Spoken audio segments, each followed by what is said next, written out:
I'm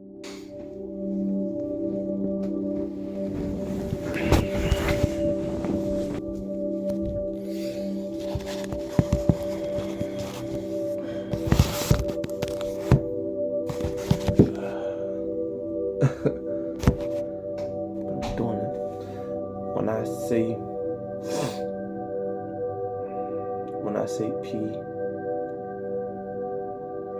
P, I mean prophet. When I say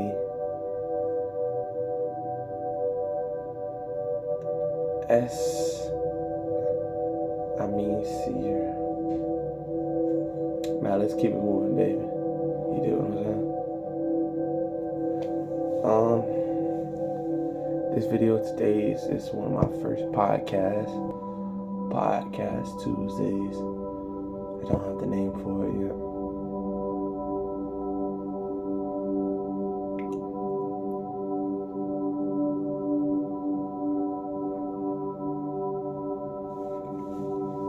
I guess it's just gonna be a vibe, you know.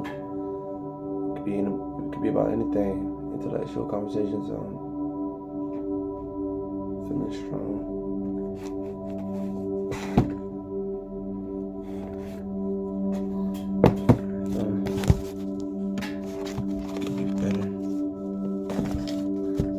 Better place for sure.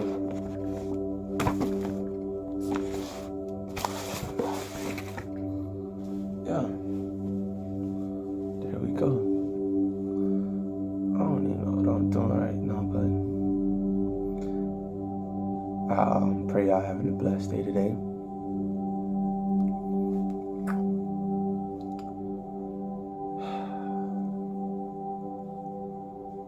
Yet all this availeth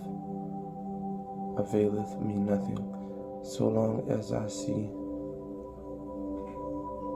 Mordecai the Jew sitting at the king's gate.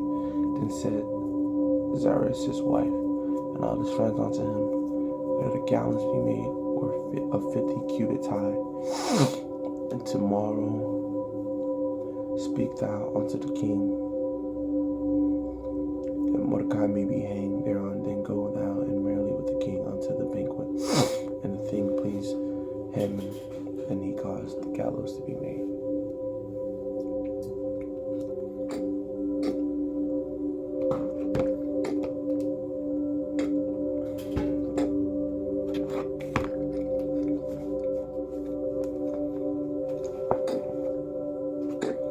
Feeling strong, I guess, you know. We can talk about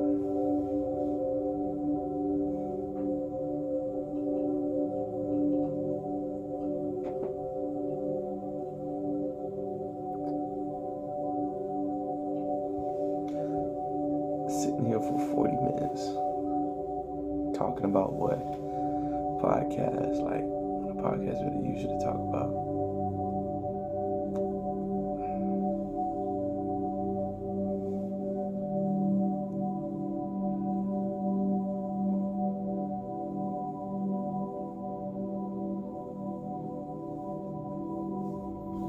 Feeling strong talks more so about like powers of weakness, and like how some people get power in ways outside of themselves and necessarily not eternally. I know that I am more than my losses. I was reading that. Ingration and flattery. Weak expressions of power include ingrations, flattery, ministration to the needs of the other person, and the elevation of the other's priorities over oneself. A little boy batting his eyes at his mommy gets her to buy him the remote control racing car that his father thought was too extravagant. And the graduate student who constantly quotes his professor and dances attendance on him may well get the coveted position as teaching assistant. flattery and irrigation, and like the appeal of helplessness or the provocation of guilt, they are roads to power. In some cases, the need to please may take precedence over one's independent activities. A woman irrigates herself with her boyfriend by taking as good care of him. She cooks every dish that he loves to eat, entertains his friends, makes few demands, is profoundly interested in the minute ups and downs of his well-being, and is afraid to make any requests of him. Here she substitutes irrigation for cohesion or force as her major means of control. This pattern of behavior not only permits her romantic life, but extends to all of her other relationships. Over time, she feels that she has lost touch with her innermost desire in her frenzy to please others. So I wonder if being a people pleaser will express yourself. How would I express myself? How would I extend myself out where I feel that desire within myself? And that is all I'm concerned with. That's all I'm focused on.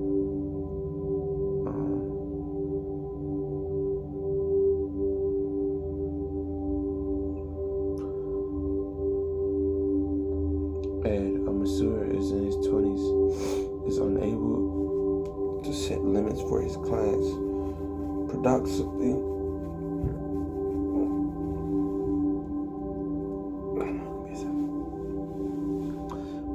leading to a big turnover among them. One of his clients, John, is very domineering. When Ed arrives for an appointment, John keeps him waiting but still insists on his full time. Ed is then late for his next client, who eventually fires him. Ed also falls prey to overbearing clients in other ways. He offers favors that fall outside the dominion of his responsibilities. So it's my responsibility to make sure I take care of me.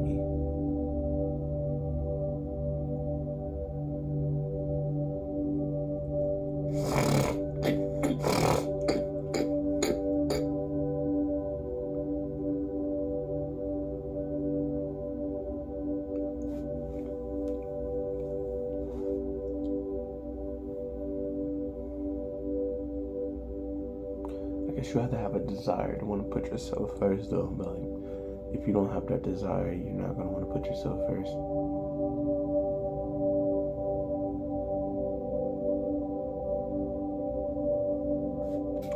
Okay, let me show you guys the book, Feeling Strong. Feeling Strong.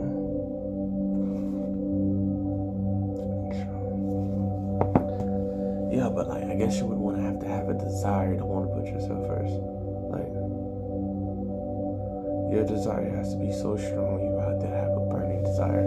That's what I kind of woke up on. That I woke up on my burning desire. I was like, I see this video on my mind. I'm gonna shoot this video. I see it.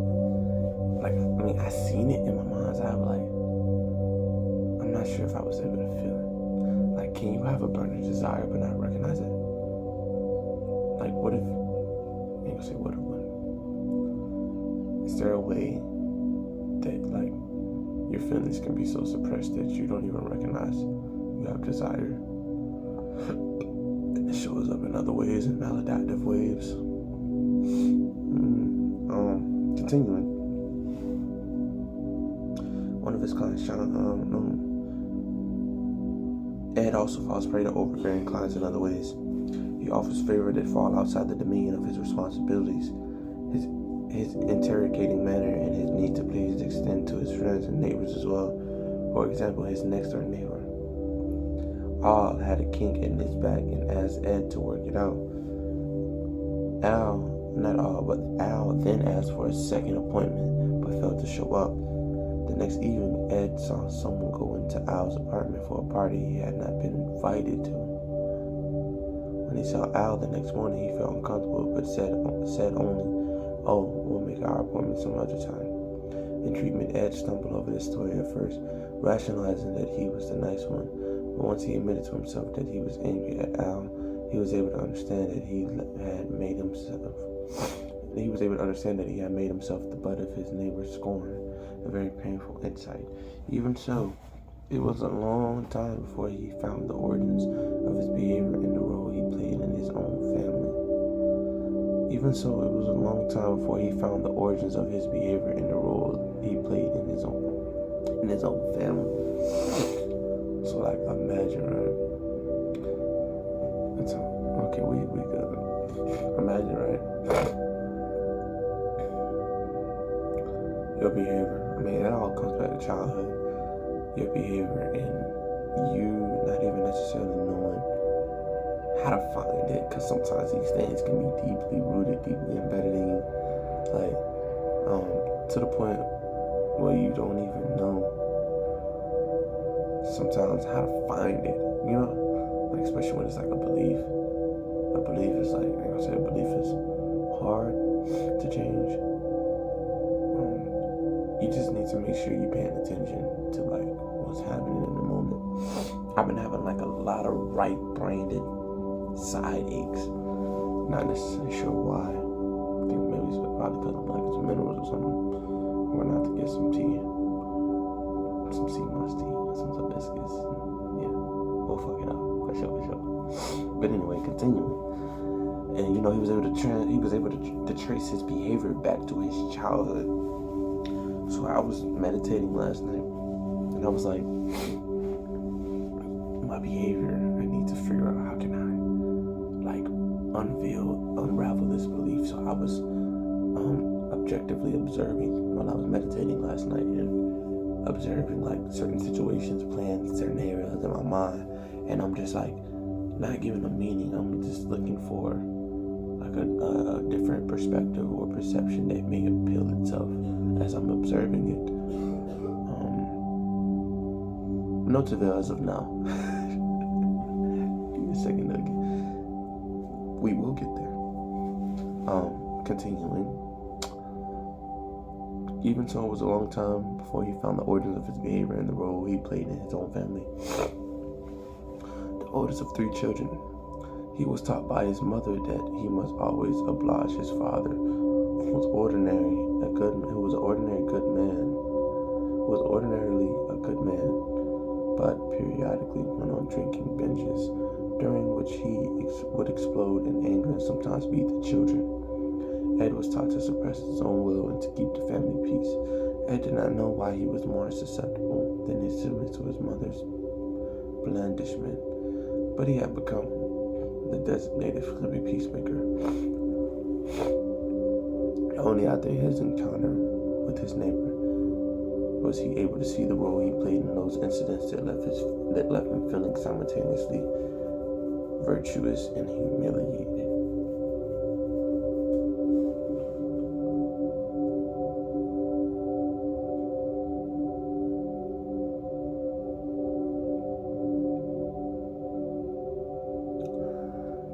Zoned out because I wanted to see if I was able to put like a pinpoint on what I was feeling.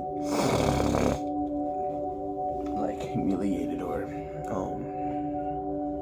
embarrassed or angry or disrespected in a way.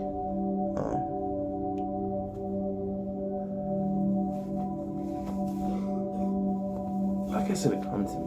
You know, what you seek is seeking you, so I'm not gonna necessarily seek it crazy.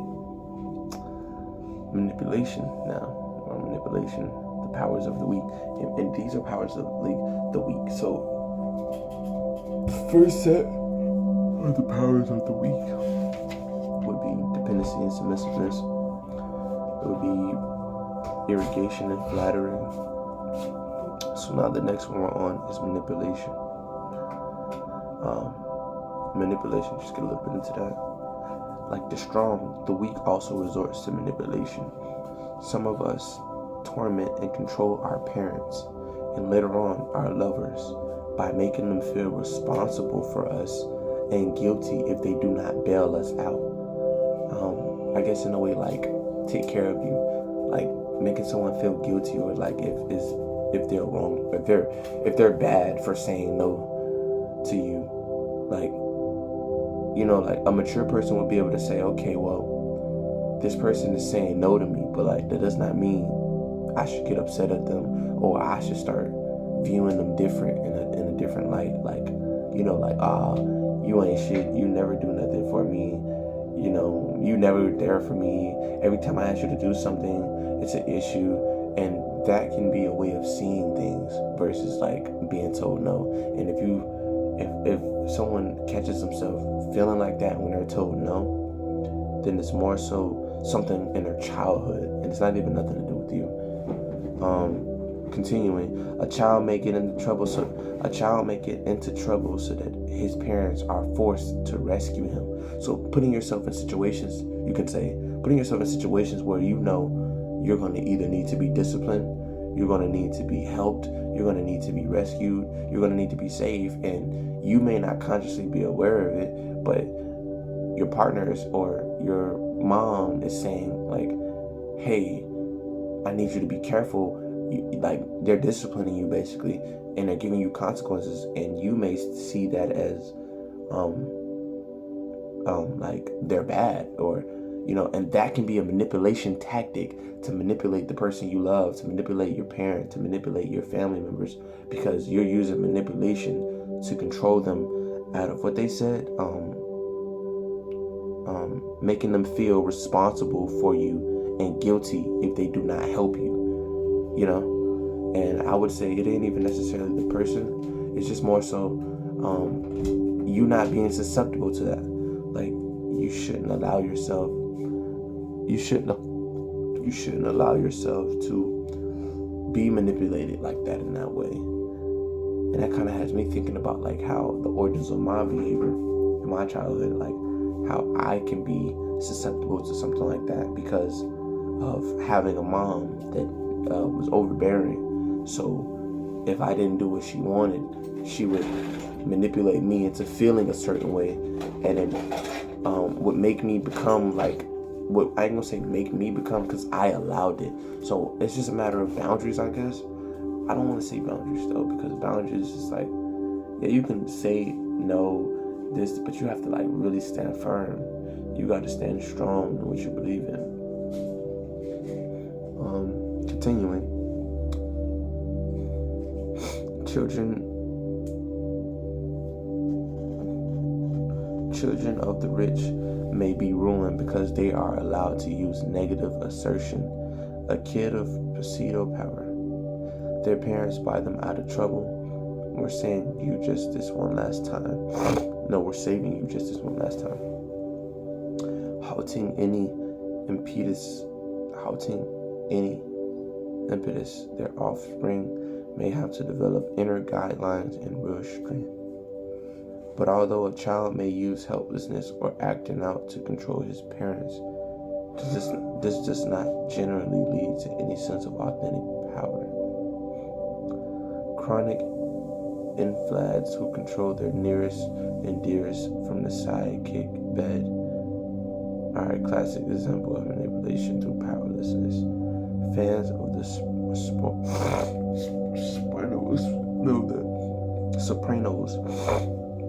Sopranos know that Tony's mother was a classic manipulator.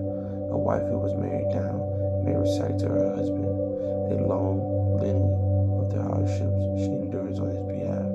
A mother may remind her children how much she has sacrificed.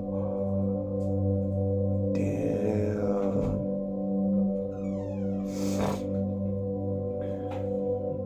And I can see how this plays out in my childhood, because I do remember my mom, she would say like, oh, I did everything for you guys. I sacrificed so much for you guys. And in a way, that was like her saying, if you don't do what I want you to do because I did all this, then you're wrong. Then you're bad. And I can see how that plays out in my childhood into my adulthood, because I'm allowing myself to be manipulated. So my question is for you guys, how do you not allow your feelings to be swayed? You know, like having that emotional control where you say, no, I'm not going to let my feelings sway this way or sway that way. Because boundaries is like, I mean, technically I'm still learning boundaries, but boundaries would be like, hey, no, I don't like the way you're talking to me. Hey, the way I'm feeling, I don't understand. Can you help me? I need you to respect me. Boundaries is like being able to communicate that line not being crossed. I don't think emotional control and boundaries is the same. And if I'm wrong, let me know in the comments. Continuing. A mother may remind her children how much she has sacrificed to give them an education, or she stayed in an abusive marriage to keep the family intact. In such cases, self-sacrifice and moral superiority are invoked to induce guilt.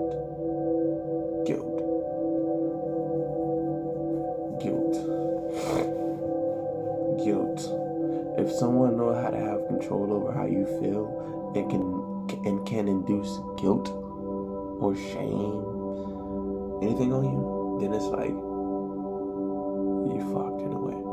And I know my guys got me. I'm always protected. You know, there's not a time where I'm not protected. And I'm in the middle of the storm. I'm in the calm right now because I'm able to watch what comes, watch what goes, and I'm able to see what really took place, what belief is really present, so I can overcome this belief or break the pattern of it. So guilt. I'm gonna have to follow that rabbit hole today. After this video is done, follow the rabbit hole of guilt. I mean, this is my podcast Tuesdays today, and I wasn't expecting this, you know. Be here with you guys, reading this to you guys, looking back at it. Okay, the time frame is 23:46. Okay. Rereading that. A mother may remind her children how much she has sacrificed to give them an education, or how she stayed in an abusive marriage to keep the family intact. In such cases, self-sacrifice and moral superiority are invoked to induce guilt. A submissive person may deceive a dominant person in one way or another, but this strategy too creates a sense of self-impoverishment. Our ability to disguise our feelings allow us to manipulate other people, but at a price. The manipulative person sacrifices not just autonomy, but self-respect. Then too, because we know that others can disguise their true feelings, we often question how authentic their manifest feelings are. Part of the reason we exalt so much in babies and dogs is that the feelings they express are almost always genuine. But let us not too quickly scorn the time-honored device that can sometimes be useful, even if we don't altogether endorse W.C. Fields' comment.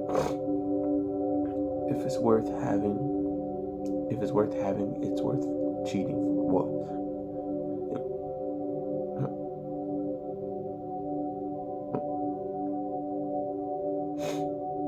Fields said, if it's worth having, it's worth cheating for. Okay, let's keep it going. Maybe it might mean something about, I don't know. Let's keep it going. These tactics sometimes being their own delicious thrill, and perhaps one ought not go or have lifetime without ever knowing the pleasure. These tactics sometimes bring their own delicious thrill, and perhaps one ought not go a whole lifetime without ever knowing the pleasure of putting something over on someone else. Indeed, Mark Twain may have been suggesting that we reserve authenticity for emergencies. When in doubt, tell the truth. I do not mean to imply, however, the majority of those who invoke the powers of the weak choose them deliberately. Some individuals are so genuinely helpless that they have real disorders of powerlessness. They lack what the psychoanalysis D.W. Wincott identified as a sense of healthy omnipotence, the indispensable capacity for self-generating action and creativity needed to connect oneself with the world. Ooh, wait.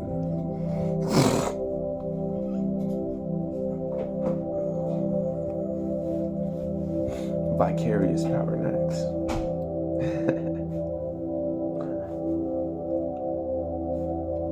Oral health is the best health.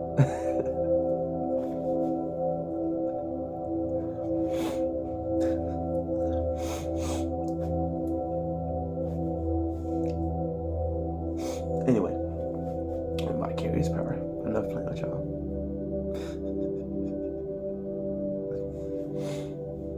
In childhood, some of us do not attempt to wrest power from our parents, and instead shelter ourselves under the umbrella of their power, or later in life, under the power of parental surrogates.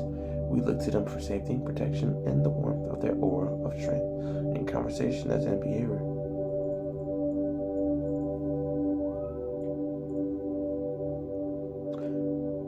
She wants to be a part of the video today. So,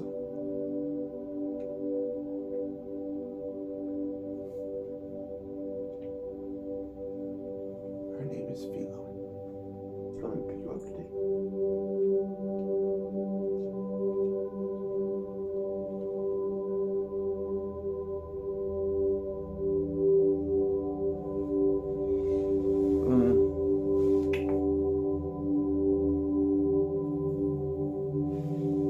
She's a kid.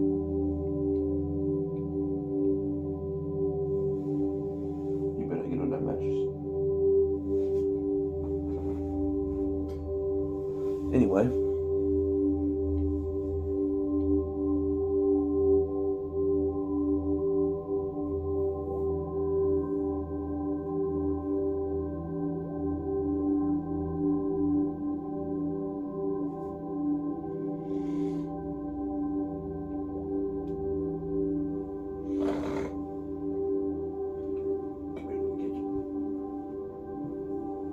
Anyway, back to this.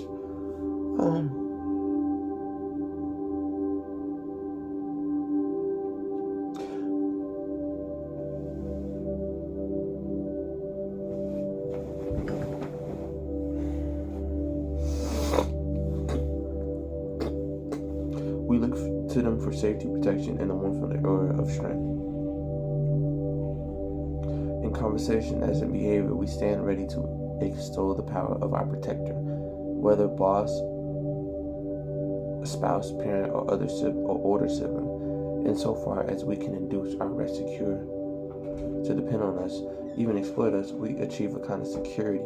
We have a sense of performance and importance if we are indispensable to someone powerful. However, the corollary.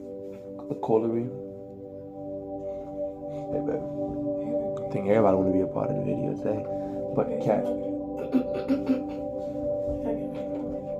Okay.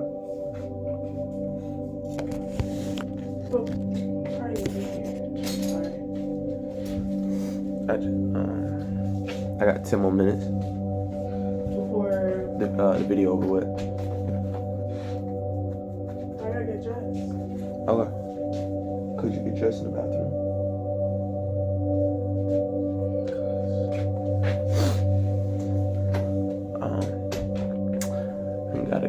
Got a goddess in the background. Don't mind the video.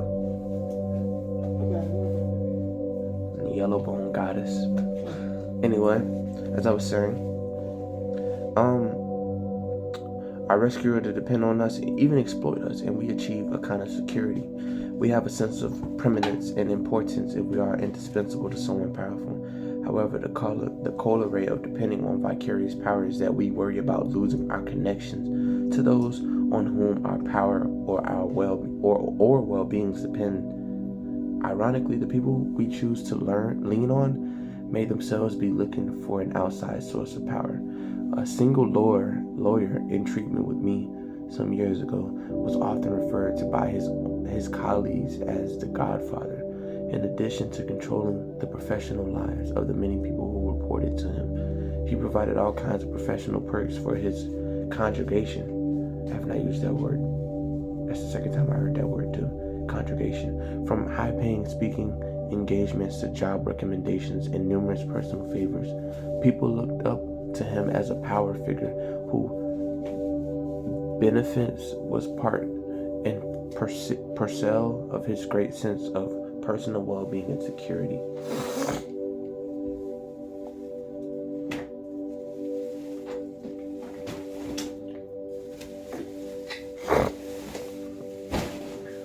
But this particular godfather turned out to be a godfather maniac.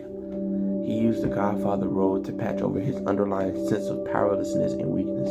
See, and this is a lawyer acting like this. The sad legacy of a childhood spent in poverty with a passive father and a mother who was a chronic invalid. Needy of an external source of power himself, he had risen to prominence in his field by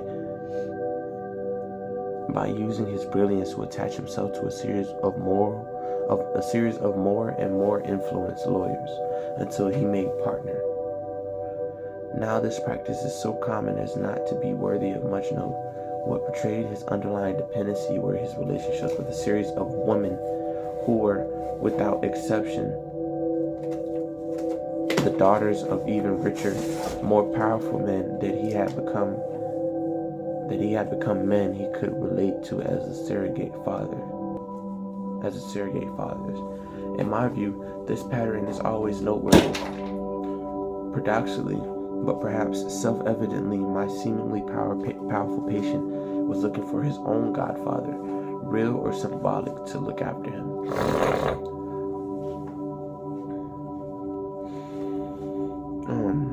One measure of his growth over time was that when he married, he chose a woman who was quiet, substantial, though she, like him, came from a circumscribed background. With her, he came to internalize a feeling of genuine power. Reliance on vicarious power can sometimes be relatively inconcuous,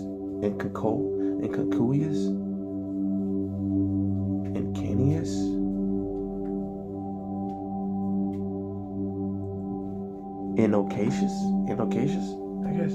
Let's come back to that word. I'm about to search that one up. One moderately shy woman told me that the only time she felt comfortable at parties, certain that people would want to talk to her, was when her husband was a CEO. His power encompassed her so that his employees and their spouses would approach her and initiate contact. In contrast, others are unaware of their dependency on vicarious power and are surprised to discover how differently they are treated when their circumstances change. And see, I want to touch on that right there. People feel different when their circumstances change. Like, you can have a job, right? And then you lose that job. You start to change on how you see yourself, how you view yourself, because you may have identified with that job so much. Or a mom, you may feel different when all your kids is an adult. So because you feel different when all your kids is an adult, you may want to like be in their lives more, but like they're damn near grown now. So it's like the time to be a parent was then, you know. So basically, when circumstances change, feelings change, and you may not feel the same to how you once felt.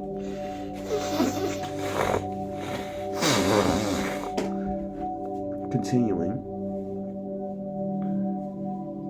the daughter of a famous writer who had grown up surrounded by egotistical writers who appeared to dote on her was shocked when they dropped her and her mother shortly after her father's funeral.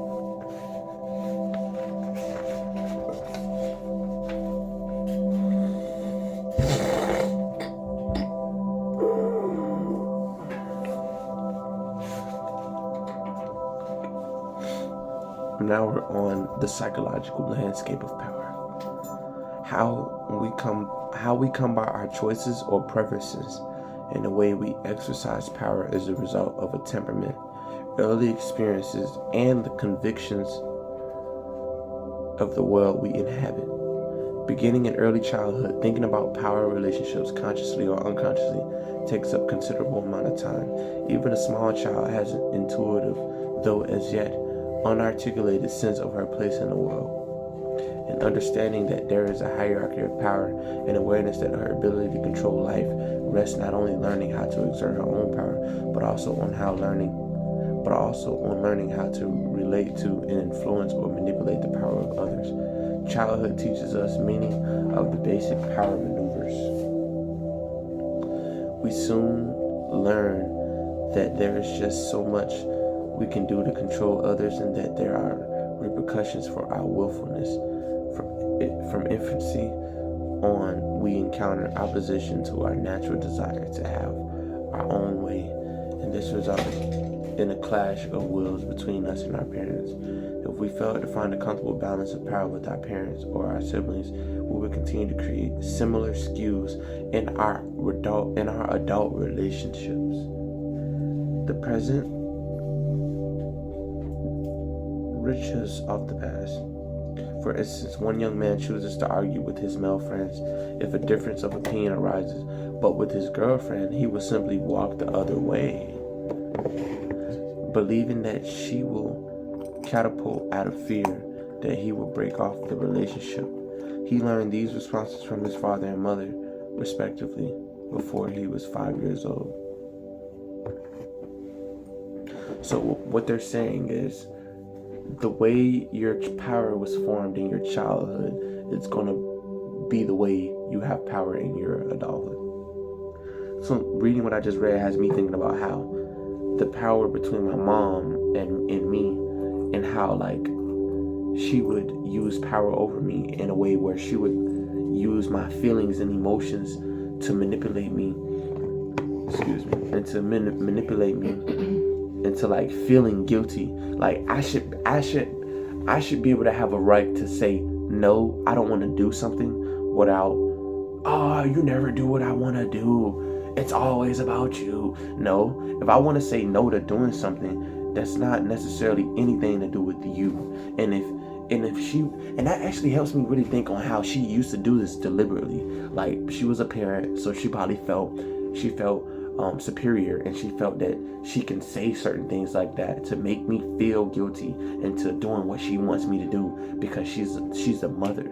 But at the end of the day, it's not about that. It's about me being able to have a say. Like, I should be able to tell my mom, I don't have any money to send you, and put gas in the car, without her feeling like I'm responsible to take care of her. Like, and that's not even just parents, that's with anybody. If anybody makes you feel responsible to take care of them, then they're manipulating you, whether it's consciously or unconsciously. Like, at the end of the day, we're supposed to be raised as independent beings, and supposed to be raised of a sense of autonomy without feeling like we can depend on other people. Now, depending on someone to get your needs is a part of life. It's a part of, like, everybody needs somebody. The universe always create ways where that can be met. It's just a matter of, like, overly dependent on someone where it's like you're incapable to do your own. Like, you should be able to be capable to meet your own needs without feeling like someone not meeting them is the end of the world.